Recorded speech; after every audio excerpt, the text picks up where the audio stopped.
Human Resources is a spin-off of Big Mouth set in the world of office politics and hormone monsters, where these hormone monsters are assigned various human clients and have to help them deal with their problems. There's like an anxiety monster, there's a ambition monster, hormone monsters. If you've seen Big Mouth, you'll kind of understand it, but if you haven't seen Big Mouth and you're thinking about watching this show, don't. For two reasons. If you haven't seen Big Mouth, it won't make any sense. And number two, it's not very good. There are things I like about Human Resources. I really like the human characters and the human stories throughout this entire series. And keep in mind, we're not going into spoilers here, really. So I'll be as vague as I can. But the human characters, especially Ali Wong's character, Becca, who's pregnant with her first child, she's trying to deal with balancing family life with work life. She's trying to fall back in love with her husband. This is all stuff you get in the first episode, nothing too crazy. It's interesting. It's a great storyline, honestly, probably too good for Human Resources or the world of Big Mouth. It's really well put together, and Ali Wong gives a tremendous performance. She's, of course, hilarious. All the voice acting in the show, for that matter, is fantastic across the board. I really like the human storyline with the Phoenix Suns fans that come in a few episodes after that.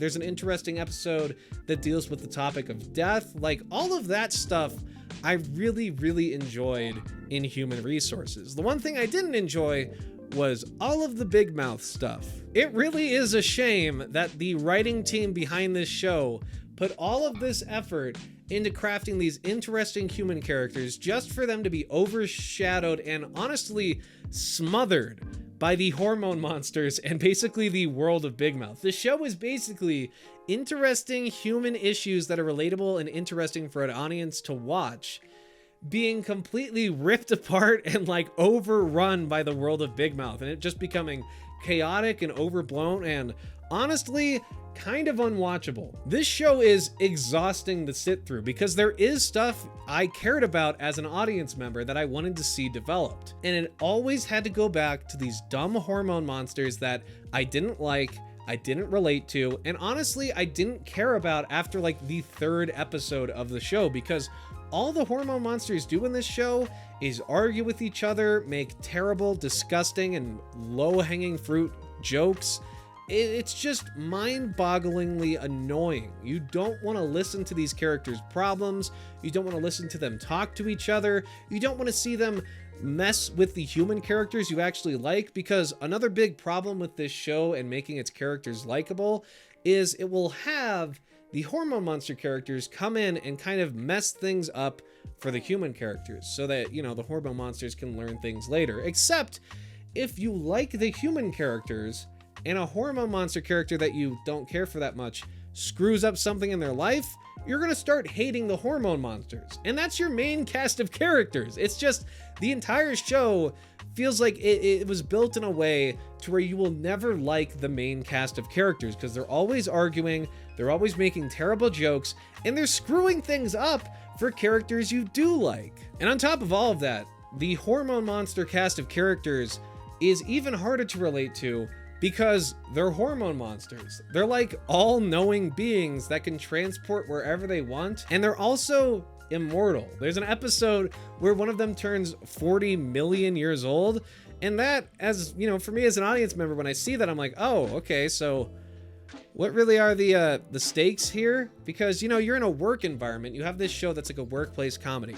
The one thing I think about in a workplace is like climbing that corporate ladder. You know, you're 25 years old or whatever, you're working in an office job that's a dead-end thing that you're not super into, or maybe you are super into it and you're just at the lowest level.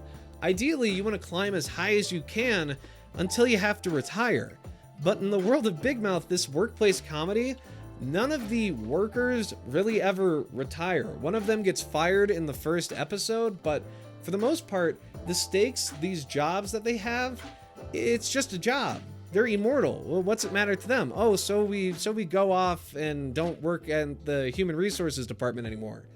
Okay, I've been alive for 40 million years. Like, do you see what I mean? It just doesn't work at all. That one of the appeals of a workplace comedy is that climb up the corporate ladder. These people struggling to grow in their field of work and become successful with their careers. And it's actually something that Ali Wong's character Becca deals with in the show, and it's what makes her character so interesting. You could have drawn parallels to that with like one of the hormone monsters trying to climb the corporate ladder and seeing how Ali Wong's character is trying to balance work life with her kid and her family and her husband and all these different things. You could build something interesting with that, but instead they trade that interesting stuff for a bunch of fart jokes and the characters having sex with each other, because that's all this show is. Now, I get it's a Big Mouth spinoff, and I get they're hormone monsters, they're always having sex with each other, they're fucking and sucking and going crazy, and occasionally they'll say things and do things in those segments that are funny and just like abrupt and confusing, and they'll get a laugh out of me. But I will always take these interesting stories between characters and the comedy that comes from these real situations over this overdone, overblown, immature style of comedy that is just constantly being poured into this show. And I'm going to sound like a broken record in this video, but the truth is, these terrible jokes smother all of the good content within Human Resources. It's honestly nonstop, and if you're not dying of laughter throughout this show, then you're just sitting there and you're just becoming exhausted by having to wait through all of these terrible jokes and bits that they've set up. It's just a damn shame because, like I said, there's stuff I really liked in this show, and I think there's a way they could have made it work. There's one simple thing they could have done in Human Resources that would have fixed the show for me. And that is if they made the main character, Emmy, who's a love bug, she's the one helping out Ali Wong's character in the show, if they had her be a new hire to the company instead of someone that had already been there for at least 50 years at that point, which again hurts relatability to these hormone monster characters that can, do anything and are immortal. They also, our main character that we're relating to has been at her job for 50 years already. How is that relatable to an audience? If she was a new hire, if she was like brand new, fresh eyes into the world of the Human Resources department and was seeing all this stuff for the first time, we'd be able to relate to that as an audience. That's like writing 101. That's screenwriting 101. The main character should be someone the audience can either project themselves onto or at the very least kind of relate to. But I cannot do that at all with the character of Emmy. She's mean, she's petty. When things don't go her way, she just throws these massive fits and is super immature despite being in this office environment. It really is just like a middle school setting with these adult characters. The real life doesn't work the way Human Resources presents it as. It's just this constant romp of sex everywhere, and I get that's kind of the play of the show, and of course it's a spinoff of Big Mouth, but I just don't care. I don't care about these hormone monster characters having sex with each other and the problems that they're having, because I can't relate to anything about them. They're riding inside of monsters to work and stuff, and you think, oh, okay, that's gonna be like a funny little bit or something, or just something for aesthetic, but none of it's brought up. It's just presented, and everyone's like, yep, this is just what it's like. And you're just, as an audience member, sitting there like, can I get any of this explained to me? Can I get something to grasp onto? Some character. And Emmy could have been that character. She could have been the one coming in being like, you guys have sex at work all the time? What's that about? That's crazy. Why are you doing that? You're a date. That's not very professional. You could have a character like that. A character that's grounded, the voice of reason. There's a character that's the logic rock, and that character is usually not the voice of reason. He tries to be. He will be in very small instances, but overall, he's just as irrational as everybody else. None of these characters are consistent, none of them are likable, and overall, what it boils down to by the end of the series is just petty squabbles of like high schoolers or middle schoolers that all just want to have sex with each other, and then they hug and make up and the show is over. That's literally all there is to Human Resources. Switching over to some stuff that's a little bit more positive, I liked most of the musical numbers in this. They did hit a few of the emotional moments despite a lot of them not feeling earned, which is just something that I've come to expect with Big Mouth and Human Resources at this point, is well-crafted emotional moments that happen way too soon, that weren't given anywhere near enough time to develop to where the audience will actually care and be invested in it.